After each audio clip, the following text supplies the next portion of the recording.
Hello বন্ধুরা, আজ তোমাদের একটা অন্য রকমের রঙ্গোলি করে দেখাচ্ছি।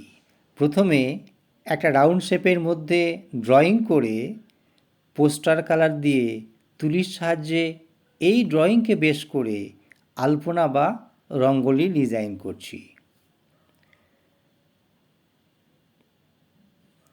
একটু মন দিয়ে দেখলেই বুঝতে পারবে এই ড্রয়িংয়ের মধ্যে পাখির ছবি আছে।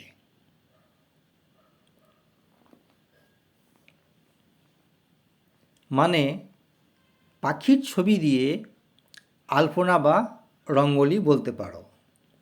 এটা তোমরা খড়িমাটি জলে গুলে মোটা তুলির সাহায্যে ফ্লোর বা ঘরের মেঝের উপরও করতে পারো, তবে তার আগে বেশ কয়েকবার প্র্যাকটিস করে নেবে।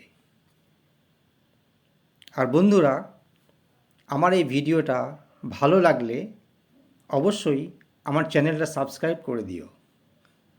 তাহলে আবার দেখা হবে পরের ভিডিওতে।